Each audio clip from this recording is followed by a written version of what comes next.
නමෝ තස් භගවතු අරහතෝ සම්මා සම්බුද්දස්ස. නමෝ තස් භගවතු අරහතෝ සම්මා සම්බුද්දස්ස. නමෝ තස් භගවතු අරහතෝ සම්මා සම්බුද්දස්ස. ශ්‍රද්ධා සම්පන්න කාරුණික පින්තුනේ, හැම කෙනෙක්ම උතුම් සද්ධර්ම ශ්‍රවණය සඳහා සූදානම් වන මොහොත. මේ උතුම් පොහෝ දිනේදී හැම කෙනෙක්ම තාමත් ඕමනාවෙන් සද්ධර්ම ශ්‍රවණය සඳහා සූදානම් වන්නේ.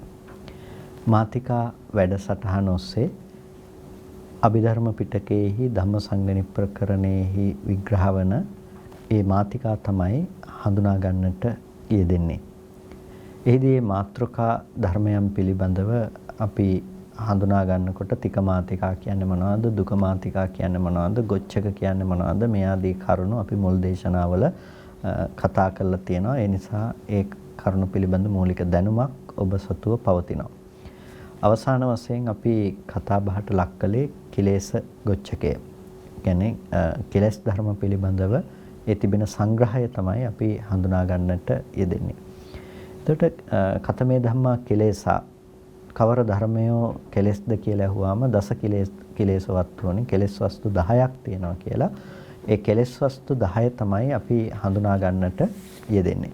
ඒකට කෙලෙස් වස්තු 10 පිළිබඳව හඳුනා ගන්නකොට අපිට හමු වෙනවා ලෝභ, දෝෂ, මෝහ කියන මේ දේවල් කෙලෙස් වස්තුන් හැටියට අපිට හඳුනා ගන්නට පුළුවන්කම තිබෙනවා. ලෝභය, ද්වේෂය, මෝහය කියන මේ අකුසල මූල හැටියට අපි දකින මේ තුන කෙලෙස් වස්තුන් ලෙස හඳුනා ගන්නට පුළුවන්කම තියෙනවා. ඊට පස්සේ මානය කෙලෙස් වස්තුවක් හැටියට හඳුනා ගන්නට තිබෙනවා. ඒකට මානය ක්‍රියාත්මක වෙන්නේ කොහොමද කෙලෙසයක් විදිහට කියන එක අපි පසුගිය දේශනාව තුළින් කතා කළා. ඒ වගේම දිට්ඨිය කියන දේ කොහොමද සාකච්ඡාවට බඳුන් වෙන්නේ? නැතිනම් දිට්ඨිය කියන එක කොහොමද කෙලෙසයක් විදිහට යෙදෙන්නේ කියන එක තමයි අවසාන වශයෙන් හඳුනා ගන්නට යෙදුනේ. එතකොට තත්තකතමා දිට්ඨි, මොකක්ද එතන දිට්ඨිය කියලා? සස්සතෝ ලෝකෝති, අසස්සතෝ ලෝකෝති, අන්තවා ලෝකෝති, අනන්තවා ලෝකෝති කියලා මේ ලෝකය ශාස්වතයි කියලා ගන්නවා, අශාස්වතයි කියලා ගන්නවා, අන්තවත් කියලා ගන්නවා, අනන්තවත් කියලා ගන්නවා. මේ විදිහට ගන්න ආකාරය. එතකොට මේ තම තමන්ට වැටහෙන ආකාරයන් දැඩිව පරාමර්ශණය කරගෙන ඉන්න ස්වභාවයට කියනවා දෘෂ්ටිය කියලා. එතකොට ලෝකය පිළිබඳව එයා පරාමර්ශණය කරගෙන ඉන්න විදිහ. එතකොට ලෝකය කියලා කියනකොට සස්සතෝ ලෝකෝති කියනකොට ලෝකේ ශාස්වතයි කියලා ගන්නවා. එතකොට ලෝකෝති කියනකොට මේ ලෝකයයි කියන්නේ මොකක්ද කියන එක පිළිබඳව විග්‍රහ කරනකොට අපට දකින්න පුළුවන් ලෝකය කියලා විග්‍රහ කරනු ලබන්නේ ලෝකෝති අත්තා කියනවා. ලෝකය කියලා කියන්නේ ආත්මය කියන එක. එතකොට සස්සතෝ අත්තාති කියන එකම තමයි ආත්මය ශාස්වතයි කියලා ගන්න කමම තමයි මේ සස්සතෝ ලෝකෝති ලෝකේ ශාස්වතයි කියලා කතා කරන්නේ. මොකද ආත්මය සහ ලෝකය කියන එක පර්යායකින් නැත්නම් එක ක්‍රමයකට අපි බලනකොට එකම විෂය පරාසයක් තුළ හඳුනා ගන්නට පුළුවන්කම තියෙන්නේ. අපිට යම්කිසි විදිහකින් ඇහැට රූපයක් පේනවා නම් රූපය තියෙන බවට හමු වීමත් එක්කම ඒ රූපය විඳිනු ලබන කෙනාව හම්බ වෙනවා. එතකොට යම්කිසි වේදනාවක් විඳිනකොට ඒ විඳිනු ලබන වේදනාව වගේම වේදනාව විඳිනු ලබන්නා හම්බ වෙනවා. අපි හැම වෙලාවකදීම ආත්මය ලෙස කල්පනා කරන්නේ අර රූපය, වේදනාව, සංඥාව, සංස්කාරය, විඥානය කියන මේ ස්කන්ධ ධර්මයන්ම තමයි. එක්ක මේ ස්කන්ධයන්ගෙන් එකක් ඒ විදිහට කල්පනා කරනවා, නැත්නම් මේ ස්කන්ධයන්ගෙන් කීපයක් හෝ ස්කන්ධ පහම හෝ අපි ආත්මය කියලා කල්පනා කරනවා. එතකොට ලෝකය කියලා අපි බාහිර ලෝකයේ අසුරු කරනවා කියලා අපි දැකපු ගෙවල්, දොරවල්, යාන වාහන අපිට හිතෙනවා නම් මේ ලෝකේ අපි උපදින්න කලින් තිබුණ ලෝකේ අපි ඉපදුනා, ඒ වගේම ලෝකේ තියෙනකොට අපි මැරෙනවා කියලා මේ විදිහට අපි කල්පනා කරනවා නම් ඒද තමන් ඇති කරගත්ත රූප නිමිති අනුසාරයෙන් තිබෙන මඤ්ඤණාවක්. එතකොට ඒකත් තමන්ගේ පැත්තෙන් ඇති කරගත්ත දෘෂ්ටිගතිකත්වයක්. භෞතිකව මේ ගංගා ඇලදොල, කඳු රැලි, නිම්න මේ වගේ දේවල් තියෙන ලෝකයක් තියෙනවා කියලා හිතනවා නම් ඒ දේ තියනවා කියලා හිතන්නේ ඒ දේ විඳුණු ලබන පුද්ගලයා, ඒ දේ විඳුණු ලබන ආත්මය මේ පැත්තේ තියනවා කියන දේත් එක්ක තමයි ඒකේ විදිහට ග්‍රහණය කරගනු ලබන්නේ. එතකොට සස්සතෝ ලෝකෝති, අසස්සතෝ ලෝකෝති කියන ලෝකේ ශාස්වතයි කියලා කෙනෙක් හිතනකොට තව කෙනෙක් ලෝකය අශාස්වතයි කියලා කල්පනා කරනවා. එතකොට ලෝකයේ ශාස්ත්‍රත භාවය ගැන කෙනෙක් ලෝකේ පවතිනවා කියලා හිතනවා. ලෝකේ අශාස්ත්‍රතයි කියලා ලෝකයේ අශාස්ත්‍රත භාවය පිළිබඳව තවත් කෙනෙක් හිතනවා. අන්තවා ලෝකෝති අනන්තවා ලෝකෝති කියලා කියනවා. ලෝකේ අන්තවත් හෝ ලෝකේ අනන්තවත් කියලා හිතනකොට ලෝකේ කෙලවරක් තියෙනවා. තව කෙනෙක් හිතනවා ලෝකේ කෙලවරක් නැහැ කියලා. කෙලවර කියලා කතා කරන්නේ මොකද්ද? කෙනෙක් රූප සංඥාවක් වඩලා අපි උදාහරණයක් හැටියට කෙනෙක් කසින සංඥාවක් වැඩුවා කියමුකෝ. කසින නිමිත්තක්. එතකොට මේ කසින නිමිත්ත අපි අර කසින මණ්ඩලයේ දිහා බලාගෙන භාවනා කරලා ඒ කසින නිමිත්ත උද්භාග නිමිත්තක් හැටියට අපි උපුටා ගන්නවා. මනසට උපුටා ගන්නවා. දැන් ආයේ කසින මණ්ඩලයේ දිහා S දෙකෙන් බලන්න ඕනේ අපිට කසින මණ්ඩලයේ නිමිත්ත අපි මනසට උපුටා අරගෙන තියෙනවා. ඒකට කියන උද්භාග නිමිත්ත කියලා. ඒකට S දෙකෙන් බලාගෙන ඉන්නවා වගේම Tamanට මනසින් ඒක හොඳට ප්‍රකටයි මේ නිමිත්ත දිහා බලාගෙන ඉන්න පුළුවන්කම තියෙනවා. ඒ වගේම පටිභාග නිමිත්ත කියලා කියනවා මේ උද්භාග නිමිත්ත වඩාත්ම ප්‍රභාවත්ව අර උද්භාග නිමිත්තට වඩා උදුරාගත් නිමිත්තට වඩා ඊටමත් ප්‍රභාෂර මට්ටමින් ඇතිවෙන මනසෙහි සුපරිශුද්ධ භාවයත් එක්ක ඇතිවන නිමිත්තට කියන අපි පටිභාග නිමිත්ත කියලා. එතකොට මෙන්න මේ පටිභාග නිමිත්තෙහි තියෙන ස්වභාවය තමයි මේ පටිභාග නිමිත්ත පතුරවන්න පුළුවන්. පටිභාග නිමිත්ත පතුරවන්න පුළුවන්. අපි අදිෂ්ඨාන කළාම මේ නිමිත්ත යම් යම් ප්‍රමාණවලට ලොකු කරන්න පුළුවන්, කුඩා කරන්න පුළුවන්, පතුරවන්න පුළුවන්. තමන් ඉන්න වටේට වපසරිය, තමන් ඉන්න ගම් මට්ටමට, තමන්ගේ රට මට්ටමට, ලෝකයේ මට්ටමට ඒ මට්ටම් වලට පතුරවන්න පුළුවන්කම තියෙනවා. එතකොට මේ නිමිත්ත ස්වල්ප ප්‍රමාණයක විතරක් පතුරවන්න පුළුවන් කියලා කියන්නේ ඒ ස්වල්ප ප්‍රමාණයක් පතුරවන්න පුළුවන් ටික තමයි එයාගේ සීමාව, එයාගේ ලෝකය ඒක. එතකොට ඒකට කියන පරිත්තයි කියලා. ඒක කෙටි. එතකොට ගොඩක් වෙලාවට මෙන්න මේ වගේ මේ විෂය පරාසය Tamanට පතුරවන්න පුළුවන් විෂය පරාසය දිහා බැලුවාම දැන් ධාන නිස්ෘතව උපද්දගත්ත එයා ආලෝක සංඥා වගේ දේවල් බැලුවාම ආලෝක සංඥාව පතුරවන්න පුළුවන්. එතකොට එයාට දුර තියෙන රූප බලන්න පුළුවන්කම තියෙන මේ ආලෝකය පතුරවන්න පුළුවන් ප්‍රමාණයට විතරයි. ඒක එක එක්කෙනාට වෙනස් වෙනවා. දැන් ඒක හැමෝටම සාධාරණ නෑ. හැමෝටම එකම මට්ටමේ නෙමෙයි. දැන් කෙනෙක් ඉන්නවා එයා මේ නුවණ උපදව ගන්න ආලෝක සංඥා උපදවගෙන තියෙනවා. දිබ්බ චක්කු එයාට තියෙනවා. එතකොට එයාට පුළුවන්කම තියෙනවා ඒ දේවල් දකින්න. එතකොට ඒක දකින්න පුළුවන්කම තියෙන අර ආලෝකය පතුරවන්න පුළුවන් ප්‍රමාණයට විතරයි. එයාට දැන් අපි උදාහරණයක් හැටියට කිව්වොත් අඩි 10ක් නම් ඊ ආලෝකය පතුරවන්න පුළුවන්. ඒ කෙනාට දැනගන්න පුළුවන්කම තියෙන අඩි 10ක් ප්‍රමාණයේ දේවල් තමයි දැනගන්න පුළුවන්කම තියෙන්නේ.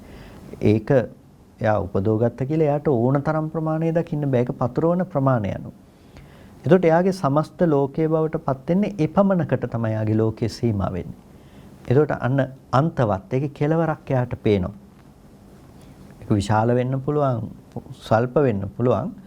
එයාගේ ඒ ධාන ගතිකත්වය තුළ නැත්නම් ඒක තුළ පිහිටා සිටින මට්ටමේ එයාට අන්ත සහිත බවක් දකින්න පුළුවන්.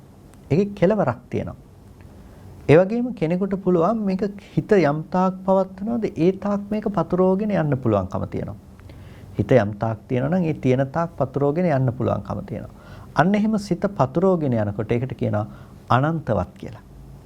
එතකොට එයාගේ ලෝකය අන්තවත් හෝ අනන්තවත් වෙන්න පුළුවන්කම තියෙනවා. ඒ වගේම තන් ජීවන්තං ශරීරං තන් ජීවං තන් ශරීරං ඒකමයි ජීවය ඒකමයි ශරීරය. තන් ජීවං තන් ශරීරං ඒකම ජීවයේ බවට පත් වෙනවා. තන් ශරීරං ඒකම ශරීරයේ බවට පත් වෙනවා. මේ දෙකම දෙකක් නෙමෙයි මේ දෙක එකක්. ජීවය කියන එකයි ශරීරය කියන එකයි දෙකම එකයි. ශරීරය නැති වෙනකොට ජීවය නැති වෙනවා. ජීවය නැති වෙනවා කියන්නේ ශරීරය නැති වෙනවා කියන එක. එතකොට මේ දෙකම එකයි. මේක දෙකක් නෙමෙයි. එතකොට ඒ දෘෂ්ටියත් එක්ක ගත්තාම කර්මය කර්මඵලය ඒ දේවල් පිළිගැනීමක් නැහැ. එතකොට ඒක තමයි එයාගේ පිළිගැනීම හොඳ නරක කියලා ලෝකේ දේවල් ඇත්තේ නැහැ. Tamanට කැමති පරිදි ජීවත් වෙන්න පුළුවන්කම තියෙනවා. කෙනෙකුට පුළුවන් සමාජ සාර ධර්ම වලට ගරු කරන්න. තවත් කෙනෙකුට පුළුවන් සමාජ සාර ධර්ම කියන දේවලුත් මිනිස්සු පනවගත්ත දේවල් ඒවා මොකටද අපි තියාගන්නේ? අපි අපේ ගමන අපි යනවා කියලා කෙනෙකුට යන්න පුළුවන්කම තියෙනවා. එතකොට ඒක ඇවිල්ලා අර ප්‍රබුද්ධ සමාජයේ විසින් පිළිගන්න දෙයක් නෙමෙයි. වගේම ඒක නුවණැති මට්ටමකුත් නෙමෙයි. මොකද එයා දැඩිව පරාමර්ශණය කරගෙන ඉන්න දේ නිසා, එයා දැඩිව අල්ලගෙන ඉන්න නිසා, දැඩිව ග්‍රහණය කරගෙන ඉන්න නිසා අර සම්මුති පැවැත්ම පවා ඒ විදිහට රඳා පවතින්නේ නැති තත්වයකටපත් වෙනවා. මොකද ඒ යථාර්ථයක් විදිහට පවතින ධර්මයේ විදිහට එයා දකින්නේ නැහැනේ. අන්න ඒ නිසා එයා කල්පනා කරනවා මේ ලෝකේ කර්මය කර්මඵලේ නැහැ. හේතු හේතුඵල ඒ දේවල් ඇත්තේ නැහැ. එහෙනම් හොඳින් ජීවත් වෙන එක තමයි කරන්න ඕනේ. කෙනෙකුට හිතුනොත් එහෙම මනසක් තියෙන කෙනෙකුට මම සැපසේ ඉන්න ඕනේ, සැප විඳින්න ඕනේ කියලා එයාට අනිත් අයට මොනවා වුණත් කමක් නැහැ. එයා සැපසේ වාසය කිරීම කියන දේ තමයි එයා උපදව ගන්න බලන්නේ.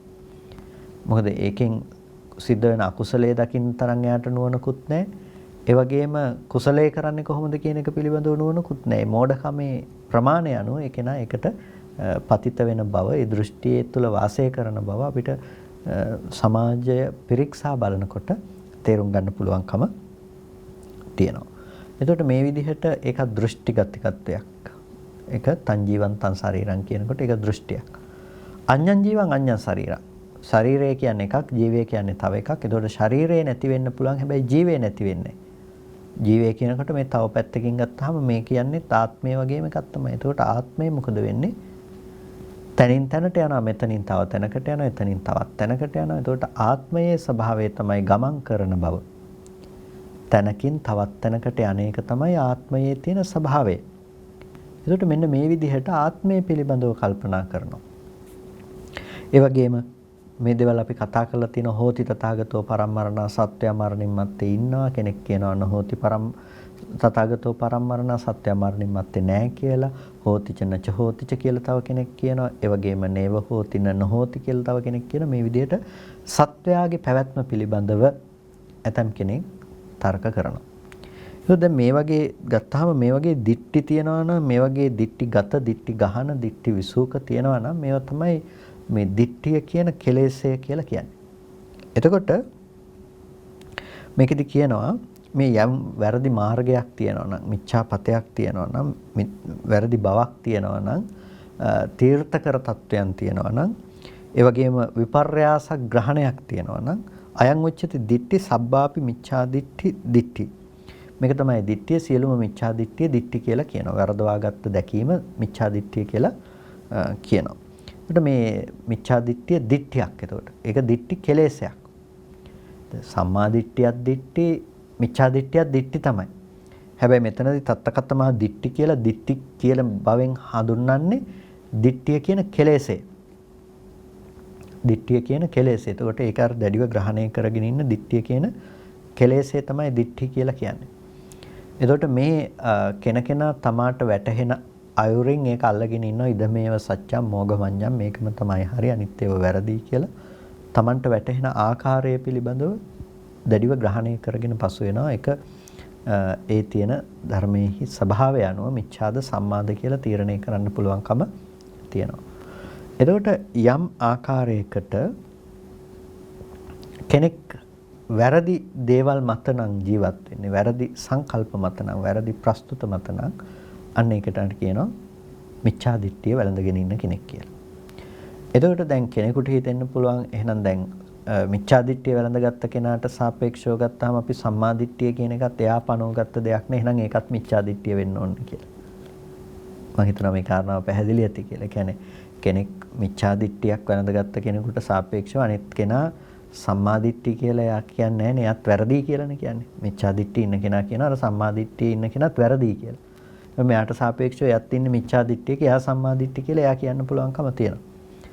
එතකොට මොකකට සාපේක්ෂවද මේ සම්මාද මිච්ඡාද කියන එක පිළිබඳව හොයන්නේ? මොකකට සාපේක්ෂවද? මොකද්ද නිර්ණායකය? පින්තුනේ නිර්ණායකය තමයි ලෝකේ යම් ස්වභාවයක් තියෙනවා නම් කාටවත් ඒක එහෙම නෙමෙයි කියලා කියන්න බැරි. ලෝකේ යම් යථාභූත ස්වභාවයක් පවතිනවා නම් ඒ යථාභූත ස්වභාවයට වඩා වෙනස්ව ගත්ත විපර්යාස ග්‍රහණයක් තියෙනවා නම් අන්නේ විපර්යාස ග්‍රහණය දැඩිව ව්‍යවහාර කිරීම තමයි දිට්ඨිය කියලා කියන්නේ. ලෝකේ යම් ස්වභාවයක් තියෙනවා, ඒ ස්වභාවය කාටවත් එහෙම නෙමෙයි කියලා කියන්න පුළුවන් කමක් නැත්තේ නෑ. එහෙම ලෝකේ ධර්මයක් තියෙනවා, එහෙම ස්වභාවයක් තියෙනවා, ඒ ස්වභාවය එහෙම නෙමෙයි කියන්න බෑ. ඒක තමයි යථාර්ථය. ඒක නුවණින් සම්මර්ෂණය කරන ඕනම කෙනෙකුට නිවන් දකින්න ඕනේ කියලා කෙනෙක් ඒක බැලුවත් නිවන් දකින්න එපා කියලා ඒක බලන්න ගියත් ඒක තමයි ලෝකේ තියෙන යථාර්ථය. එතනින් එහාට දෙයක් කාටවත් පණවන්න පුළුවන් කමක් නැත්තේ නේ. අන්න ඒ බඳු තත්වයකට අනුරූපී වන දැක්මක් තියෙනවා නම් එයා සම්මා දිට්ඨියෙන් යුක්තයි කියනවා. ඒ తত্ত্বය පිළිබඳව යම් විපර්යාස ග්‍රහණයක් ඇති කරගෙන තියෙනවා නම් ඒ විපර්යාස ග්‍රහණය කියලා කියන්නේ මිච්ඡා දිට්ඨියක්. වැරදිවට ගත්ත දිට්ඨියක්. උදාහරණයක් හැටියට සත්වයා කියන සංකල්පය. සත්ව සංකල්පය. අපි සත්ව සංකල්පය අරගෙන බැලුවාම මේ ඉන්න මිනිස්සයා මරණින් මත්තේ උපදිනවද නැද්ද? මේක සාමාන්‍යයෙන් කෙනෙකුට ප්‍රශ්නයක් හැටියට දකින්න පුළුවන් දෙයක්. මේ ඉන්න කෙනා මරණින් මත්තේ උපදිනවද නැද්ද? එතකොට මේ කෙනා මරණින් මත්තේ උපදිනවද කියලා අහුවාම මේ ඉන්න සත්වයා මේ ඉන්න කෙනා මරණින් මත්තේ උපදිනවද කියලා අහුවොත් මොකද්ද මේකට දෙන්න ඕනේ උත්තරේ? දැන් සමහර වෙලාවට මේක මම ගොඩක් අවස්ථාවලදී මතක් කරන කාරණාවක් මේ මෑතක ඉඳලා මේ කරුණු පදනම් කරගෙන ඇතැම් වෙලාවට බුදුදහම පිළිබඳව කෙනෙක් ප්‍රශ්න කරන්න පෙළඹෙනවා. බුදුදහම නොවන කාරණාවක් බුදුදහමේ විග්‍රහ නොවන කරුණක් අරගෙන බුදුදහම කියන සීල් එක ගහලා ඒක බුදුදහම විවේචනය කරනවා කියලා අර කරුණ විවේචනය කරන්න පෙළඹෙනවා. අන්න ඒ නිසා මේකේ තියෙන මේ කරුණ පැහැදිලි කරන්න වඩාත්. ඒකට දැන් සත්වයා කියන සංකල්පය අපි අරගෙන බලනකොට මේක විපර්යාසග්‍රහණයක්. විපර්යාසග්‍රහණයක්. ඒ හින්දා තමයි මේක මිච්ඡා දිට්ඨියක් කියලා කියන්නේ. යම් විදිහකින් සත්‍යය මරණින් මත්තේ උපදිනවා කියලා කෙනෙක් කියනවා නම් ඒක මිච්ඡා දිට්ඨියක්. සත්‍යය මරණින් මත්තේ උපදින්නේ නැහැ කියලා කියනවා නම් ඒක මිච්ඡා දිට්ඨියක්. මේක මේ මිච්ඡා දිට්ඨි සම්මා දිට්ඨි කියලා මෙහෙම කිව්වා කියලා මෙතනදී මේ කලබල වෙන්න එපා. ඒ කියන්නේ දැන් අපි සාමාන්‍යයෙන් කියනවානේ මේ ඉන්න කෙනා මැරිලා තව තැනක උපදිනවා කියලා මේ සම්මුති ව්‍යවහාරය සහ පරමාර්ථ ව්‍යවහාරය කියලා. දැන් සම්මුතිය තුළ ඉඳලා නම් කතා කරන්නේ ඒක සම්මුති ලෝකේ පැවැත්ම. පරමාර්ථය පිළිබඳව නම් කතා කරන්නේ ලෝකේ පවත්නා යථාර්ථය ගැන නම් අපි කතා කරන්නේ. අපිට කතා කරන්න වෙන්නේ ලෝකේ පවත්නා යථාර්ථ ස්වභාවය පිළිබඳව. ඒකට ධර්ම තමයි අපිට කතා කරන්න වෙන්නේ. ධර්මයන් සහ ධර්මතාවයන් පිළිබඳව. එතකොට ධර්මයන් සහ ධර්මතාවයන් පිළිබඳව කතා කරනකොට ඒක සත්වයක් නොවන පුද්ගලයෙක් නොවන හටගන්න ස්වභාවයන් ගති. එතකොට ව්‍යවහාරය තුළ තියෙන වෝහාර සත්‍ය තුළ තියෙන මොනවද? පනවගත්ත දේවල්. සත්වයා කියන්නේ පනවගත්ත දෙයක්. දැන් වෝහාර සත්‍ය තුළ ඉඳලා යමක් පිළිබඳව පැහැදිලි කරනකොට අපි කියනවා මේ කර්මය රැස් කරගන්නවා කෙනෙක්. එයා තව තැනකට ප්‍රතිසන්දි වශයෙන් යනවා. මේක තමයි ස්වභාවය. අපි මැරිලා උපදින්න වෙනවනේ ආපහු. මේ වෝහාරය පිළිබඳව කතා කරන එක. ඒතකොට දැන් මේක වෝහාරය කෙනෙක් ප්‍රශ්න කරනවා නම් පරමාර්ථය තුළ පිහිටලා ඒක ගැලපෙන්නේ නැහැ. පරමාර්ථය කියලා කියන්නේ වෝහාරය සිඳින්න තියෙන එකක් නෙමෙයි. ඒතකොට දැන් සත්වයා මරණින් මත්තේ ඉන්නවද කියලා අහනකොට ඒ කාරණාව තුළ අර දෙකට බෙදාගෙන නැහැ. වෝහාර සත්‍ය ව්‍යවහාරය කියන එක මොකද්ද? ඒ වගේම පරමාර්ථය කියන එක මොකද්ද කියලා. එතකොට මේක බෙදා ගන්න නැතුව මේ ඔක්කොම එකක් කියලා හිතාගෙන මේ ප්‍රශ්නේ අහනවා සත්‍ය මරණින් මත්තේ ඉන්නවද? බුදුදහම තියෙන්නේ සත්‍ය මරණින් මත්තේ උපදිනවා කියන එකත් එක්ක ඒ හින්දා තමයි කර්මයෙන් උපදිනවා කියන්න පුළුවන්කම තියෙන්නේ. ඉතින් හොඳ කර්ම කළොත් හොඳ තැනක උපදිනවා, නරක කර්ම කළොත් නරක තැනක තමයි උපදින්න ඕනේ. එහෙනම් සත්‍ය මැරිලා තව තැනක උපදිනවා. ඒක තමයි බුදුදහමේ ප්‍රධාන සංකල්පය. එහෙනම් සත්‍ය මැරිලා උපදිනවා කියලා ඔප්පු කරලා පෙන්වන්න. ඔප්පු කරන්න බෑ නම් බුදුදහම වැරදි කියලා කියන ලබ්ධිගත පිරිස්, දෘෂ්ටිගත පිරිස් අද සමාජයේ බොහෝ කොට ඉන්නවා. එහෙනම් දාර්ශනික වශයෙන් මේ කරුණ දිහා නොබලලා අර අවුල ඇති කරගත්තාම මේක සාමාන්‍ය දෙයක්. ගොඩක් වෙලාවට निराගමික මතවාද, निराගමික සංකල්ප පදනම් කරගත්ත අය මේක ගැඹුරින් හැදෑරීමක් කරන්නේ නැතුව අර මතු පිටින් වෝහාරය සහ පරමාර්ථය කියන මේ දෙක එකට එකතු කරලා මිශ්‍රණයක් කරලා අවුල් කරගත්තට පස්සේ ඒ වගේ ප්‍රශ්නයක් ඇති වෙන එක සාමාන්‍යයෙන් අපිට දකින්න පුළුවන්කම තියෙනවා. එතකොට පින්නතුනි දැන් මෙහි තියෙන ස්වභාවය පිළිබඳව අපි බලනකොට දැන් බලන්න බුද්ධ දේශනාවත් එක්ක අපි මේක බැලුවොත් වෝහාරය තුළ මේක ප්‍රශ්නයක් නේ. එතකොට අපිට කතා කරන්න පුළුවන්කම තියෙන වෝහාරය තුළම තමයි. එතකොට ඒකෙදි ව්‍යවහාරය තුළ අපිට එතනින් එහාට දෙයක් කතා කරන්න බෑ. එතකොට පරමාර්ථය කියලා කියන්නේ ඒක පවත්නා ධර්මයක්. බුදුරජාණන් වහන්සේ දර්ශනීය විදිහට පෙන්වුවේ ලෝකේ වෝහාරයේ මත පදනම් වන સિદ્ધාන්තය නෙමෙයි. දර්ශනීය විදිහට බුදුරජාණන් වහන්සේ පෙන්වුවේ පරමාර්ථ ධර්මයන් පිළිබඳව. ඒකට පරමාර්ථ ධර්මයන් පිළිබඳව දේශනා කරනකොට බුදුරජාණන් වහන්සේ හේතු නිසා හටගන්න ධර්මය හේතු නැති වෙනකොට නිරුද්ධ වෙන ස්වභාවය පිළිබඳව පෙන්වලා දුන්නා. ඒකට ඒ එක හේතුවක්වත් සත්වයක් වෙන්නේ නැහැ. ඒක ඵලයක්වත් සත්වයක් වෙන්නේත් නැහැ. රූපය කියන දේ හේතු නිසා හටගත්තු ධර්මයක්. හේතු නැති වෙනකොට නැති වෙනවා. හැබැයි ඒක සත්වයක් කියන්න බෑ. මොකද ඒක හේතු නිසා හටගෙන හේතු නැති වෙනකොට ඒ මොහොතින් මොහොත නැති වෙනවා. ඇහැ මොහොතින් මොහොත නැති වෙනවා. ඇහැට පේන රූපය මොහොතින් මොහොත නැති වෙනවා. ඒත් ඒ දැනගත්ත හිත, වේදනාව, සංඥාව, සංඛාරය, විඥානය කියන එක මොහොතින් මොහොත වෙනස් වෙනවා. ඒ වගේම කන, නාසය, දිව, ශරීරය, ඒ වගේම ඒහා ප්‍රතිබද්ධ වුණ සිත ඒ මොහොතින් මොහොත හටගෙන නිරුද්ධ වෙනවා. දැන් ඒ අවස්ථාවට ඒ ධර්ම හටගෙන නිරුද්ධ වුණා නම් දැන් කොයි සත්වයද මරණින් මත්තේ උපදිනවද නැද්ද කියලා කියන්නේ මම අර මිට පෙර භාවිත කරපු උදාහරණයක් ඇසුරෙන්ම මේ කතාව අපහු කිව්වොත් දැන් මේ මොහොතේ මේ තප්පරේ තෙල් ටිකක් තිරෙත් දැල් වෙන දැල්ලත් නිසා අපිට පේනවා මෙතන පහනක් පත්තු වෙනවා කියලා. දෙවෙනි තප්පරේදී තියෙන්නේ කලින් තප්පරේ තිබුණු දැල්ලද කලින් තප්පරේ දැල්ලුණු තිරේද කලින් තප්පරේ දැල්ලුණු තෙල් ටිකද දෙවෙනි තප්පරේට යනකොට තියෙන්නේ. තුන්වෙනි තප්පරේට යනකොට තියෙන්නේ දෙවෙනි තප්පරේ තිබුණ ටිකද හතරවෙනි තප්පරේට යනකොට තියෙන්නේ තුන්වෙනි තප්පරේ තිබුණ ටිකද. මෙහෙම ගිහිල්ලා යම් වෙලාවක පහන නිවුණා නම් කොයි තප්පරේ තිබුණු පහනද නිවුනේ? කොයි තප්පරේ තිබුණු පහනද නිවුනේ? ප්‍රශ්නේ වැරදි දෙයක්. හේතු ටික නිසා හටගන්න ඵලය ගැන කතා කරා නම් හේතු ටික නැති වෙනකොට මේ ඵලය නැති වෙලා ඉවර නම් ඒක තැනකවත් පහනක් තිබුණේ නැත්තම් එක දිගට තිබුණු එහෙනම් නිවෙන්න දෙයක් තිබුණේ නැහැ. ඒ වගේ සත්වය නොවන හුදු ධර්ම රාශියක් නම් හටගත්තේ ඒකේ ඒ තැන හටගෙන නිරුද්ධ වුණා නම් එහෙනම් මැරෙන්න සත්වයක් හිටියේ නැහැ. මැරෙන්න සත්වයක් හිටියේ නැත්තම් මැරිලා උපදින්න සත්වයක් ඉන්න පුළුවන් කමකුත් නැහැ. මැරිලා උපදින්නේ නැහැ කියන සත්වයක් ඉන්න පුළුවන් කමකුත් නැහැ. කොටින්ම සත්වයා කියන ප්‍රස්තුතය වැරදි නම් සත්වයා කියන ප්‍රස්තුතය මත ගොඩනගපු අනෙක් හැම දෙයක්ම වැරදි. මැරෙනවා උපදිනවා කිව්වත් උපදින්නේ නැහැ කියලා කිව්වත් උපදින්නත් පුළුවන් නැති වෙන්නත් පුළුවන් කිව්වොත් නැත්තේත් නැහැ උපදින්නෙත් නැහැ කියලා මොන විදිහට කතා කළත් සත්වයා කියන ප්‍රස්තුතය මත නම් මේක ගොඩනගලා තියෙන්නේ. ප්‍රස්තුතය වර්ධිනකොට ඒ මත ගොඩනගපු අනිත් හැමදේම වර්ධිනවා.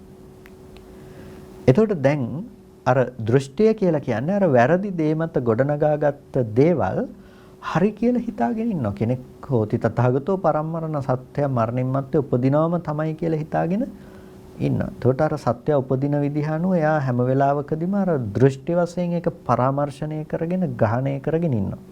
ඒකට කියනවා කුම්මග්ගෝ මිච්ඡාපතෝ කියලා. වැරදි මාර්ගයක්, වැරදි පතයක්. මිච්ඡාපතෝ වැරදි පතයක්. ඒ වගේම අබිනිවේෂෝ ඒක අබිනිවේෂණය කරගෙන යා පසු වෙනවා. ඒ වගේම ඒකට කියනවා ගාහෝ ග්‍රහණය කරගෙන තියෙනවා. ඒ වගේම ඒකේන එතනදී විපරියේසක් ගාහෝ විපර්යාස ලෙස අරගෙන තියෙනවා. පවතින ධර්මය එකක් පැවතුනේ හේතු නිසා හටගෙන හේතු නැති වෙනකොට නැති වෙන රූප වේදනා සංඥා සංඛාර විඥාන කියන ස්කන්ධ පංචකය. ඒක හටගෙන නිරුද්ධ වුණා. පැවතුණු ධර්මය සහ ධර්මතාවය ඒකයි. ඒ ධර්මය අනිත්‍ය නැමැති ධර්මතාවයටපත් වුණා. එතකොට මේ පැවතුණු ධර්ම සහ ධර්මතාවයන් උනේ ඒ දේ. හැබැයි ඒ ධර්මය සහ ධර්මතාවය ඒක වුණාට යම් කිසි කෙනෙකුට ඒක තුල සත්වයා කියලා දේ පේනවා නම් ඒක තමයි විපර්යාසග්‍රහණය. එතකොට දිට්ඨිය කියලා කියන්නේ සත්වයා කියලා අර ධර්ම ටික විපර්යාසග්‍රහණය කරගත්ත බව තමයි දිට්ඨිය කියලා කියන්නේ. එතකොට ඒ විදිහට විපර්යාස කළා දැඩිව අල්ලගෙන ඒක මත යම් යම් දේවල් ගොඩනගනවා නම් ඒ හැම දෙයක්ම මිච්ඡාපතයන් වැරදිවට ග්‍රහණය කරගත්ත තැනක තමයි යා වාසය කරන්නේ. එතකොට මෙන්න මේ ආකාරයට අපිට දිට්ඨිය කියන කෙලෙසය හඳුනා ගන්න පුළුවන්කම තියෙනවා. දිට්ඨිය ගැන තේරුම් ගන්නකොට අපි ප්‍රධාන කොටස් දෙකක් තේරුම් ගැනීම වැදගත්. ඒ තමයි වස්තුව සහ දිට්ඨිය කියන එක. වස්තුව සහ දිට්ඨිය. වස්තුව කියලා කියන්නේ යම්කිසි දෙයක් පිළිබඳව ඇති කරගන්න මූලිකම මට්ටම පියවර. දිට්ඨිය කියලා කියන්නේ මේ මාස දැඩිව ඇති කරගනු ලබන ග්‍රහණය කර ගැනීම. ඒකට කියන්නේ අබිනිවේෂ පරාමාස කියලා. එතකොට මේ දැඩිව ග්‍රහණය කරගත්ත කමෙන් තමයි දිට්ඨිය කියලා කියන්නේ. වස්තුව දිට්ඨිය නෙමෙයි, දිට්ඨිය වස්තුව නෙමෙයි. වස්තුව කියන්නේ එකක්, දිට්ඨිය කියලා කියන්නේ එකක්. ශාස්ත්‍රය කියනකොට ශාස්ත්‍ර දිට්ඨියක් තියෙනවා. වස්තුවකුත් තියෙනවා. සාමාන්‍යයෙන් ඇති බවට ගන්නකම ඒක වස්තුවක්. හිතනකම ඒක වස්තුව. දැන් මේ මොහොතේ මේ දේ තියෙනවා කියලා හිතනකම වස්තුව. එතකොට මේ කෙනා කියලා අස්මිමානය තුළ වෙමි කියලා හැඟෙන කමත් එක්ක එයාට ආත්ම දෘෂ්ටිය ප්‍රතිබද්ධ වෙලා නැහැ. ආත්ම දිට්ඨිය කියන එක නැති වෙන්නේ සෝවාන් මාර්ගයෙන්. අස්මිමානය දුරු වෙන්නේ අරිහත් ඵලයෙන්. එතකොට බලන්න දැන් යම්කිසි අවස්ථාවක වස්තුව තියෙන්න පුළුවන්. හැබැයි දෘෂ්ටිය නැති වෙනවා. දෘෂ්ටිය නැති වෙන්නේ කොතනින්ද? සෝවාන් මාර්ගයෙන් සම්පූර්ණම දෘෂ්ටිය ප්‍රහාණය කරනවා. දිට්ඨිය කියන්නේ ඊටාම බලවත් මට්ටමක්. ඒකේ අබිනිවේෂ පරාමාස භාවය දැඩිව ග්‍රහණය කරගෙන ඉන්න බව, අල්ලගෙන ඉන්න බව, ඒකේ බැසගෙන ඉන්න බව, ඒක තමයි දිට්ඨියේ තියෙන ස්වභාවය. තදින් අල්ලගෙන ඒකෙන්ම තමයි උත්තර හොයන්නේ. ඒකම තමයි ව්‍යවහාර කරන්නේ. එතකොට ඒකට කියනවා දිට්ඨිය කියලා. එතකොට මෙන්න මේ දිට්ඨියෙහි තියෙන ස්වභාවය තමයි අබිනිවේෂ පරාමාසෝ දිට්ඨිය. අබිනිවේෂ පරාමාසය තමයි මෙතනදී දිට්ඨිය කියලා කියන්නේ. දැඩිව අරගෙන, දැඩිව ග්‍රහණය කරගෙන, දැඩිව ගෝචර කරගෙන ව්‍යවහාර කරන බව. එතකොට මේකට කියනවා දිට්ඨිය කියලා. එතකොට දිට්ඨිය කියලා කියන්නේ කෙලෙසයක්. දිට්ඨිය කියන්නේ කෙලෙසයක්. යම් තැනක තණ්හාවෙන් ඇසුරු කරනකොට ඒ තණ්හාවෙන් ඇසුරු කරන දේම දිට්ඨියෙන් නැවත ඇසුරු කරන්න පුළුවන්. ඒ නිසා තණ්හාව සහ දිට්ඨිය කියන එක මේක බොහොම එකට යන, එකට සම්බන්ධන දෙයක් තමයි දිට්ඨිය සහ තණ්හාව කියලා කතා කරන්නේ. තණ්හාවෙන් තමයි දිට්ඨි සහගත භාවයට පත්වීම කියන දේත් යෙදෙන්නේ. එතකොට මේ දිට්ඨි සහගත ස්වභාවය, දිට්ඨිය කියන කෙලෙසේ ස්වභාවය. එතකොට මේක කෙලෙසයක් කියලා කියනකොට මේක හිතේ උපදින වැරදි දෙයක්. එතකොට ස්කන්ධයන් ඇසුරු කරගෙන දිට්ඨි සහගත කෙලෙසේ නැවත නැවත උපදින්න පුළුවන්කම තියෙනවා. තත්තගතමා විචිකිච්ඡා. ඊට පස්සේ ඊළඟට තියෙනවා මොකද්ද? විචිකිච්ඡාව කියන්නේ කියලා. සත්තරි කංකති. ශාස්ත්‍රඥ වහන්සේ පිළිබඳව කෙනෙකුට සැකයි. විචිකිච්ඡාවේ ස්වභාවය දිහා බලනකොට සත්තරි කංකති. ශාස්ත්‍රඥ වහන්සේ පිළිබඳව කෙනෙකුට තියෙන සැකය. ඊට පස්සේ ධම්මේ කංකති විචිකිච්ඡති. ධර්මයේ පිළිබඳව කෙනෙක් සැක කරනවා, විචිකිච්ඡා කරනවා. එතකොට ශාස්ත්‍රඥ වහන්සේ කියලා කියන්නේ බුදුරජාණන් වහන්සේ. බුදුරජාණන් වහන්සේගේ සම්මා සම්බෝධිය පිළිබඳව කෙනෙකුට සැකයි. භාග්‍යතුන් වහන්සේගේ සර්වඥතා ඥානය ගැන කෙනෙකුට සැකයි. එතකොට ඒ සැකය නිසා තම තමන්ට ගැළපෙන විදිහට සමහර වෙලාවට බුදුරජාණන් වහන්සේගේ ගති වෙනස් කරන්න බව බලනවා. දැන් බුදුරජාණන් වහන්සේගේ ඥාන ශක්තියමනේ. ඒක කාටවත් ඒක වෙනස් කරන්න පුළුවන් කමක් නැහැනේ. හැබැයි දැන් තමන්ගේ හිතට ඒක හිතා ගන්න බෑ. ඒකේ පමණකට විශාලයි ඥානය කියන දේ. එතකොට තමන්ට හිතා ගන්න පුළුවන් සීමාව ඇතුලේ කොටු කරලා මෙච්චරයි බුදුහාමුදුරුවන්ගේ සර්වඥතා ඥානය කියලා කියන්නේ. එහෙම නැතිනම් මේ සර්වඥතා ඥානය කියලා වෙන එකක් නැහැ කියලා ඒක සීමා කරන්න අර කොහොක ගති නිසා ඇතැම් අය උත්සාහවත් වෙනවා. සමහර වෙලාවට තමන් රහත් කියාගත් උදවිය පවා ඒ தත්ත්වයට යනවා. ඒකට එතනදී තියෙන්නේ අඩුම තරමේ සෝතාපන්න මාර්ගයකවත් නැහැ. අඩුම තරමේ ශ්‍රද්ධාව කියන පදනම මතවත් පිළිහිටලා නැහැ. සත්තරි කංකති විචිකිච්ඡති. ශාස්ත්‍රඥ වහන්සේ පිළිබඳව සැකයි. ශාස්ත්‍රඥ වහන්සේ පිළිබඳව විචිකිච්ඡා කරනවා. බුදුරජාණන් වහන්සේගේ සම්මා සම්බුද්ධත්වයේ පිළිබඳව කෙනෙක් සැක කරනවා. ඊට පස්සේ ධම්මේ කංකති විචිකිච්ඡති. ධර්මයේ පිළිබඳව සැකයි. ධර්මයේ තුල නිවන් දකින්න පුළුවන්ද, නිවන් දකින්න බෑද කියන එක පිළිබඳව කෙනෙක් සැක කරමින් ඒ පිළිබඳව Tamanට හැඟීමක් නැතුව කටයුතු කරන්න පුළුවන්කම තියෙනවා. ඒකට ඒක ධර්මයේ පිළිබඳව තියෙන සැකය. සංඝේ කංකති විචිකිච්ඡති. කෙනෙකුට සංඝයා පිළිබඳව සැකයි. බුදුරජාණන් වහන්සේ අවබෝධ කරලා දේශනා කරපු මේ ධර්මයට අනුරූපව හික්මෙන සංඝයා කියලා කිව්වට මේ අය නිකම්ම සිවුරක් දාගෙන ඉන්න කණ්ඩායමක් නේ.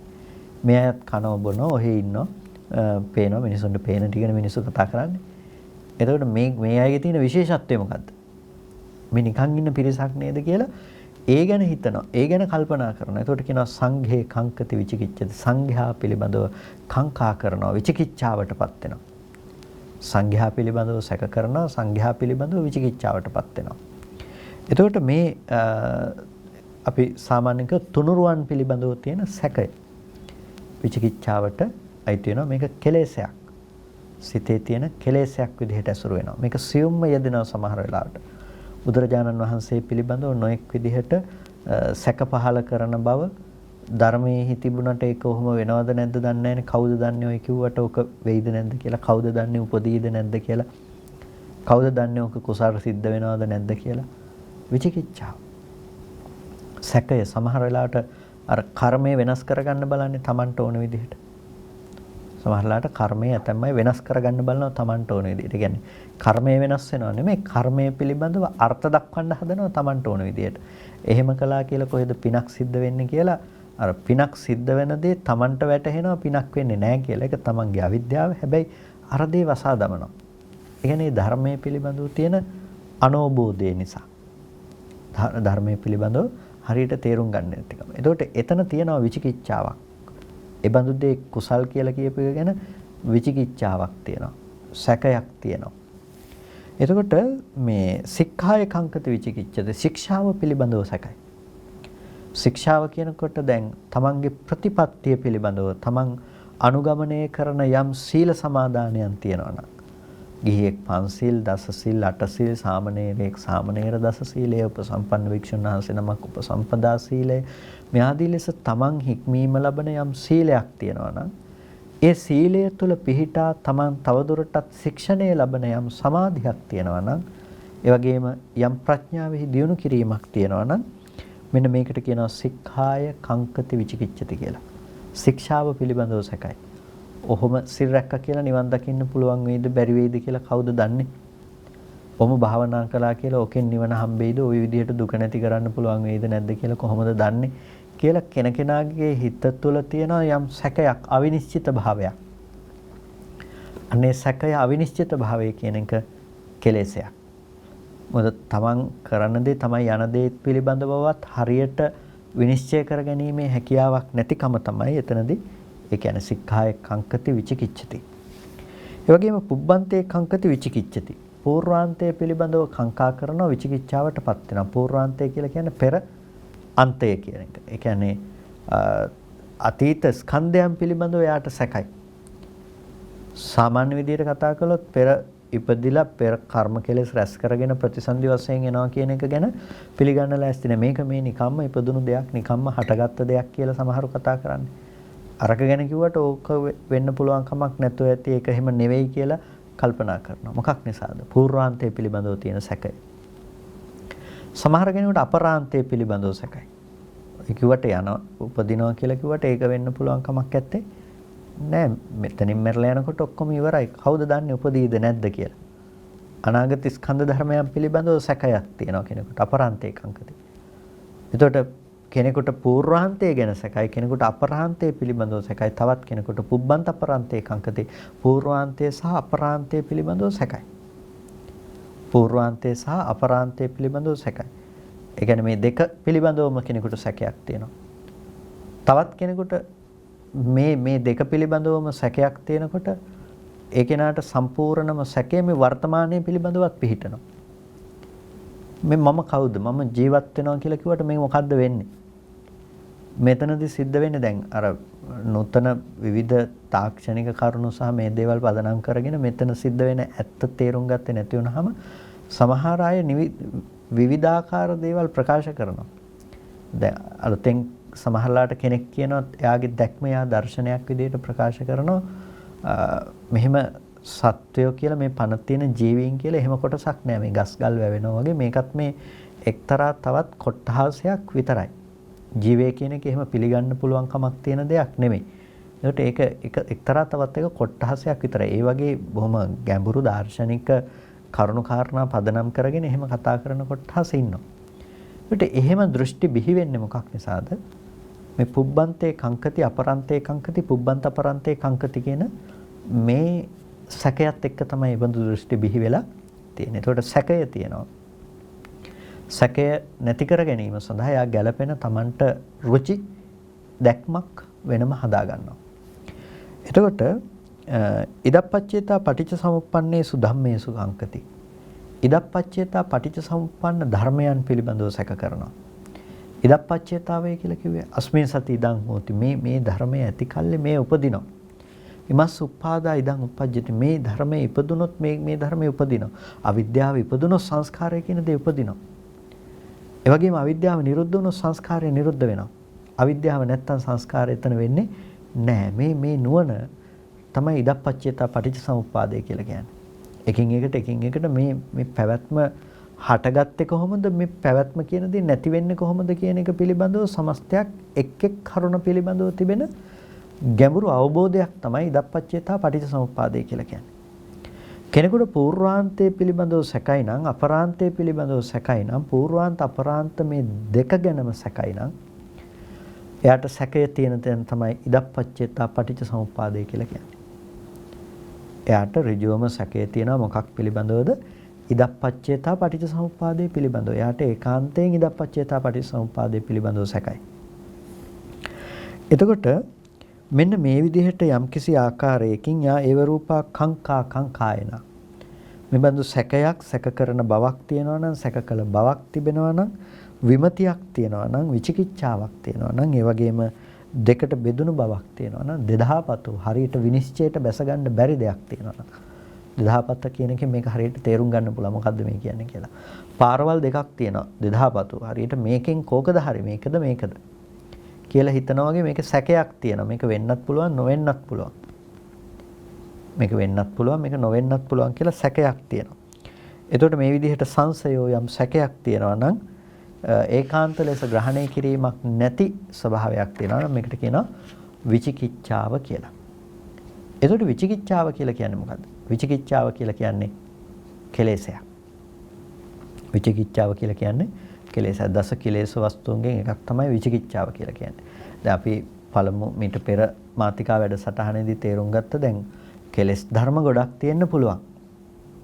කෙලෙස් ධර්ම සමූහයක් තියෙන්න පුළුවන්. කෙලෙස් ධර්ම ගොඩක් තියෙන්න පුළුවන්. හැබැයි කෙලෙස් ධර්ම ගොඩක් තිබුණට මේ ප්‍රධාන වෙන මිනිස්සු මේ ලෝකේ අසුරු කරගෙන ජීවත් වෙනවා කියන තැන ඒ පුහුදුන් චිත්තසංතානයක් ආක්‍රමණය කරනු ලබන ඒ චිත්තසංතානයක නිතර ගැවසෙන අනිත් අකුසල් උපදින්නට පවා මූලිකත්වයේගෙන කටයුතු කරන ප්‍රධාන කෙලෙස් ධර්ම තියෙනවා. අන්න ඒ ප්‍රධාන කෙලෙස් ධර්ම තමයි මේ දස කිලේශ වස්තු කියලා මේ හඳුන්වන්නේ. කෙලෙස් වස්තු 10ක් කියලා මේ හඳුන්වන්නේ අන්න ඒ බඳු ආකාරයෙන් අපට දකින්න තිබෙන කෙලෙස් වස්තු තමයි මේ හඳුන්වන්නේ. එතකොට එකෙන් එකක් තමයි විචිකිච්ඡාව. මිනිස්සුන්ට තියෙන සැකය, තමන් පිළිබඳව සැකය තියෙනවා. එතකොට ඒක අර පූර්වාන්ත අපරාන්ත ආදී මේ දේවල් වලට අපිට ඇතුළත් කරන්නට පුළුවන්කම මම කවුද, මම කොහේ ඉඳලාද ආවේ, කොහෙටද යන්නේ, මොන ආකාරයක්ද මේක මොකද්ද වෙන්නේ කියලා මිනිස්සුන්ට හැම වෙලාවෙම සැකයක් තියෙනවා. එතකොට මේ ආදී සියලු සැක මේ බඳු ආකාරයේ මේ බඳු අනුරූප වුණ යම් සැකයක් තියෙනවා නම් ඒ සියල්ලම අයිති වෙන්නේ මොකටද? විචිකිච්ඡාව කියන තැනට තමයි අයිති වෙන්නේ. ඒකට මේ විචිකිච්ඡාව නීවරණයක් වගේම මේක බලවත් කෙලෙසයක්.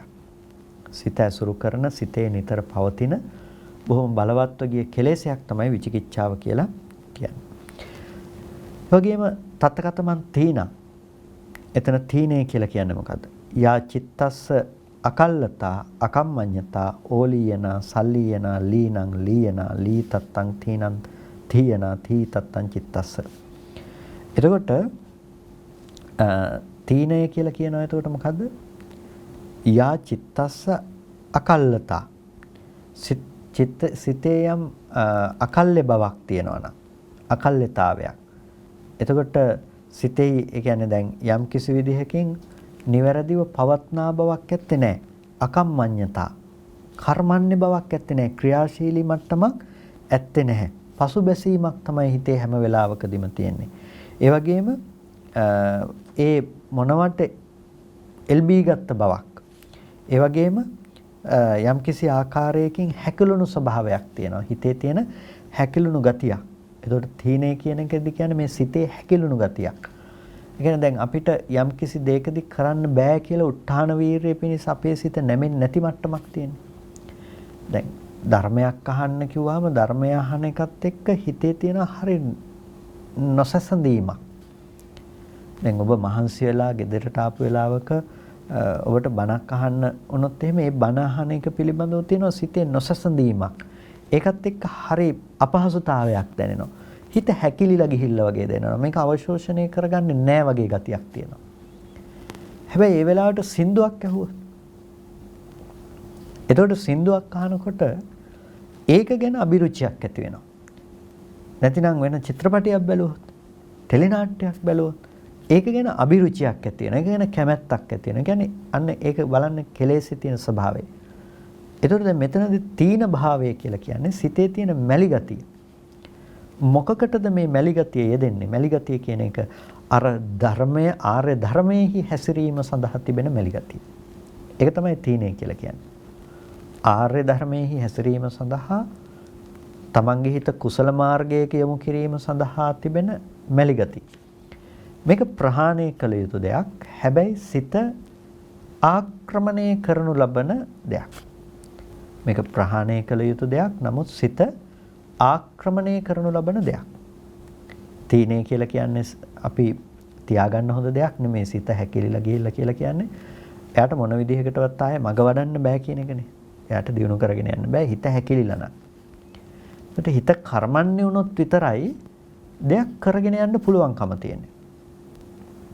හිත කර්මන්නේ නැති වුණොත් එයාට භාවනාව එතනින් එහාට දියුණු කරගෙන යන්න බෑ. ධර්මානුධර්ම ප්‍රතිපත්තිය හරියට දෙන්න බෑ. ඇයි සිත යාගේ හැකිලී ගිහිල්ලා. අන්න ඒ නිසා තමයි මේකත් කෙලෙස් වස්තුවක් හැටියට පෙන්වන්නේ ජීවිතයේ මිනිසුන්ගේ යථාර්ථය ප්‍රතිවේද කරන්න බැරි වෙන්න ධර්මානුධර්ම ප්‍රතිපත්තියේ යෙදෙන්න බැරි වෙන්න හේතු වෙන ප්‍රධාන කෙලෙසයක් තමයි මේ කියන තීනය කියන අකුසලය. මේකේ හැකිලුණු ස්වභාවය කියන එක. සිතේ තියෙන හැකිලුණු ගතිය. මේක ප්‍රහාණය කරන්න ඕන දෙයක්. කොහොම හරි උත්සාහවත් වෙන්න ඕනේ මේක සිත හැකිලුණු බව ඉවත් කරගන්න. එතකොට ඒකට උත්සාහවත් වෙනකොට අපිට විවිධ ක්‍රම පාවිච්චි කරන්න පුළුවන්කම තියෙනවා. ඉරියව් මාරු කිරීමේ ඉඳලා භාවනා කර්මස්ථානයේ වෙනස් කිරීමේ ඉඳලා ඒ විදිහට පවත්වාගෙන යන මානසිකාරය වෙනස් කියන සමහරලාට එකම විදිහට එකම භාවනා මානසිකාරය යන්න ගියාම ඒ තුල සිත හැකිලෙන්න පුළුවන්. ඒකට අපි ආයෙ ඒකටම උත්සාහවත් වෙන්නේ නැතුව අපි වෙන මානසිකාරයක් වැඩිම තුල අපිට පුළුවන් අර ගතියට ප්‍රතිකර්ම කරන්න. සමහරට එකම ඉරියව්වේ ඉන්නකොට අපෝ ඒ ඉරියව්වට යන්න බැරි වෙන්න පුළුවන්. අපිට ඒ අපහසුතාවයේ සිහිපත් වෙනකොට. ඒකට අපිට පුළුවන් වෙන ඉරියව්වක් පාවිච්චි කරන්න. ඒ විදිහට අපිට විවිධ උපක්‍රම පාවිච්චි කරලා මේක ඇති වෙන්න තියෙන හේතුව හොයලා හේතුව නැති කරන්න පුළුවන්කම තියෙනවා මේ කෙලෙසය. ඒක කිව්ව ගොඩක් අයට මේ භාවනාවේදී මේක ප්‍රශ්නයක් වෙන දෙයක් නිසා. ඊට පස්සේ තත්තකතමං උද්දච්චං. එහිදී උද්දච්චය කියන්නේ මොකද්ද? කෙලෙස් වස්තුන්ගේ උද්දච්චය කියලා කියන්නේ මොකද්ද? උද්දච්චය කියනකොට යම් චිත්තස්ස උද්දච්චං අවපසමෝ චේතසෝ වික්ඛේපෝ ඒ වගේම බන්තත්තං චිත්තස්ස සිතෙහි යම් භ්‍රාන්ත බවක් තියෙනවා. අනිකන් තැති ගත්තාම එකම දෙයක්වත් හිතාගන්න බැරි ගතියක් තියෙනවා. අන්න ඒ වගේ සිතේ යම් භ්‍රාන්ත බවක් තියෙනවා. හිත විසිරිලා වික්ෂේපයට ගිහිල්ලා තෝරගන්න බෑ දෙයක්. හිත විසිරිලා ඒ අරමුණ ගන්නවා ටිකක් මේ අරමුණ ගන්නවා ටිකක් එහෙම මෙහෙන් අරමුණු ග්‍රහණය කරගන්නවා හරියට ඒක මේ තේරුම් ගන්න පුළුවන් කමක්වත් නැහැ. අවුපසමයක්. ඒ කියන්නේ හිතේ සංසිඳීමක් නැහැ. සංසිඳීමක් නැතුව වේගෙන් මේ අරමුණු අත වේගෙන් හිත සැරිසරන්න පටන් ගන්නවා. එතකොට මේ වික්ෂේපයට ගියපු බවක් තියෙනකොට මේ අවුපසමයක් තියෙනවා මේකට කියනවා උද්දච්චය කියලා. හරියකට අර මේ අලු ගොඩකට පොල්ලකින් ගැහුවා වගේ. එතකොට මොකද වෙන්නේ? අලු මේ අත මේ අලු අංශු විසිරලා යනවා. දූවිලි ටිකක් ඇවිස්සෙනකොට මොකද වෙන්නේ? දූවිලි අංශු මේ උඩ විසිරලා යනවානේ. ඒ වගේ හිත කියන එකත් වේගෙන් මේ අරමුණු වල වේගෙන් ග්‍රහණය කරගන්න වේගෙන් හැසිරෙන්න පටන් ගන්නවා. එතකොට හරියට ඒකේ රසයවත් විඳ ගන්න අරමුණේ රසයවත් හිතට විඳ ගන්න පුළුවන් කමක් නැහැ. වෙන අරමුණු වේගෙන් ග්‍රහණය කරන්න පටන් ගන්නවා. උද්දච්චය කියන එක මේ සියලු ධර්මයන්ට බාධා කරන දෙයක්. හිත විසිරුණුකම කියන එක. එතකොට මේ උද්දච්චය කියන ගතිය නිසා සිතේ තියෙන විසිරුණුකම කියන එක නිසා ලෝකෝත්තර ප්‍රතිපදාවක් වඩන්න පුළුවන් කමක් නැත්තේ නෑ. ඒ නිසා ඒකට කියනවා කෙලෙස් වස්තුවක්. කුසලයට හරි අන්තරාය කරයි විසිරුණුකම. හිත ගොඩක් අරමුණු වල විසිරලා තියෙන කෙනෙකුට ඒ අරමුණක හිත තියාගෙන කුසලයක් කරනවා කියන එක ඒක ලේසියෙන් කරන්න පුළුවන් කමක් නෑ. එයාගේ හිත විසිරිලා. ඒක තමයි උද්දච්චය නැමැති කෙලෙසේ තියෙන ස්වභාවය. එතකොට ඒ උද්දච්චය කියලා කියන්නේ දස කිලේශ වස්තුන්ගෙන් ප්‍රධාන දෙයක්. ඒකත් මිනිසුන්ගේ හිත ගොඩක් වෙලාවට ආක්‍රමණය කරලා ගොඩක් පැති වලින් අල්ලගෙන තියෙන දෙයක්. අහිරිකං න හිරියති හිරිතබ්බේන. එතකොට හිරි විය යුතු තැන හිරි නොවන නිසා. එතකොට ජුගුප්සා කටයුතු පිළිකුල් කටයුතු කාය දුස්චරිතාදීෙහි ඒ ජුගුප්සා ජනකව පිළිකුල් කිරීම සිද්ධ නොකරන නිසා එහි ඇති මේ ජුගුප්සා නොකරන බව තමයි අහිරිකය කියලා කියන්නේ. හිරි නොකරන බව. දැන් අපි කියන්නේ ලැජ්ජාව කියලා කියන්නේ. මේ තියෙන පාපේට තියෙන ලැජ්ජාව. නැත්තම් දැන් අර හරි සබකෝල ගතිය කියලා කියන්නේ. අන්න ඒක ගැන නෙමෙයි මේ කියන්නේ. ඒ ලැජ්ජාව ගැන නෙමෙයි මේ කියන්නේ. මොකද්ද මේ ලැජ්ජාව? මේක පාපයට තියෙන ලැජ්ජාව තමයි හිරිය කියලා කියන්නේ. කෙලෙසේ කියලා කියන්නේ මොකද්ද? අහිරිකය. පාපයට කිසිම ලැජ්ජාවක් නැහැ. කාය දුස්චරිතයට, වාග් දුස්චරිතයට, මනෝ දුස්චරිතයට කිසිම ලැජ්ජාවක් නැත්තේ නෑ. සතෙක් මරනවා කියන එක ඒක සාමාන්‍ය දෙයක්. දැන් සමහර වෙලාවට මේ අපිත් එක්ක කතා කර ඉන්න ගමන් සමහර අය මොකද කරන්නේ පුරුද්දටත් එක්ක බොහොම ඉක්මනට මේ මధుරෙක් කෑව ටක් ගාලා ඒත් අත ගිහිල්ලා ඉවරයි මధుරව මරන්න. එතකොට ඒ අය කොච්චර දුරට අහිරිකය දිනු කරලා තියනවද? කෙලෙසේ කියන එක කොච්චර හිත මැඩගෙන තියනවද? අර අකුසලයට බියක් ඇත්තේ නැහැ. අර අකුසලයේ කරන්න බියක් ඇත්තේ නැහැ. අකුසලයේ කරන්න ලැජ්ජාවක් ඇත්තේ නැහැ. දැන් ප්‍රාණඝාතය ප්‍රතික්ෂේප කරන ප්‍රාණඝාතය කරන්න එපා කියන පිරිසක් ඉස්සරහවත් අඩුම ලැජ්ජාව තියෙනවා, ලෝකෝපවාද බියහරි තියෙනවා, අනිත් අය මං ගැන මෙහෙම හිතයි කියන එක. සමහරුන්ට ඒකත් නැහැ. එච්චර ඒ ලැජ්ජාව නැති වෙන තරමට අහිරිකය කියන දේ සමහර වෙලාවට බලවත් වෙනවා. ඒ වගේම තව අකුසලයක් කරනවා කියන එක, තව කෙනෙකුට පරුස වචනයක් කියනවා කියන එක, බනිනවා කියන එක, ඒක සාමාන්‍ය දෙයක් බවට පත් වෙනවා. කේලම් කියන එක, හිස් වචන කියන එක මේක සාමාන්‍ය දෙයක් බවට පත් වෙනවා. මේ අකුසලය පිළිබඳව ලැජ්ජා වෙන ගතියක් නැතිකම. අකුසලයේ පිළිබඳව ලැජ්ජා වෙන ගතියක් නැතිකම තමයි අහිරිකය කියලා කියන්නේ. එතකොට ඒ අහිරිකය කියන දේ හොඳ දෙයක් නෙමෙයි. ඒක කෙලෙසයක්. බලවත් කෙලෙසයක්. ඒ බලවත් කෙලෙසය තමන්ව දුකටපත් කිරීම පිණිස හේතු වෙන. ඒ නිසා අකුසලයේහි ලැජ්ජාවටපත් වෙන්න. ලැජ්ජාවටපත් වෙන්න කියලා කියන්නේ මේක කල යුතු දෙයක් නෙමෙයි. අකුසලය කියලා කියන්නේ මේක හරි නොකල යුතු දෙයක්, නොකල යුතු ක්‍රියාවක්, නොකල යුතු වැඩක්. එතකොට ඒක කරනවා නම් කෙනෙක් ඒක හරි පිළිකුල් කටයුතු දෙයක්. සමාජයේ කොච්චර අහිරිකය කියන දේ සාමාන්‍යකරණයට ලක් වෙලා තියෙනවද කියනවනම් සමහර වෙලාවට අහිරිකය කියන දේ තියෙන කෙනා වීරයෙක් කරන්නත් පුළුවන්කම තියෙනවා. එහෙම කරන අවස්ථා තියෙනවනේ. කෙනෙකුට ගැහුවා, කෙනෙකුට මෙහෙම කළා කියන එකේදී ඒ පුද්ගලයා සමහරලාට වීරයෙක් කරනවා. කෙනෙකුට පරුස වචනයක් කිව්වා කියලා තරහ ගිහිල්ලා කෙනෙකුට බැන්න කියන කෙනා සමහරලාට සමාජයේ වීරයෙක් කරනවා. ඇත්තටම තියෙන්නේ මොකද්ද? ද්වේෂය කියන ආකල්පේ දරා ගන්න බැරි ගතියනේ Tamanට. ඒක ඉවසන්න පුළුවන් කමක් නැහැ. දැන් ත්‍රිසංගත සතෙකුට තරහ ගියාම මොකද්ද වෙන්නේ? ද්වේෂය ආවහම. දැන් බල්ලෙකුට තරහ ගියාම මොකද කරන්නේ? එයා බුරාගෙන පැනලා අනික් කෙනාට හපන්න යනවා. ඒක එයාගේ විදිය. එයාට ඒ ආවේගය පාලනය කරගන්න පුළුවන් කමක් නැහැ. ඒක ඉවසන්න පුළුවන් කමක් නැහැ.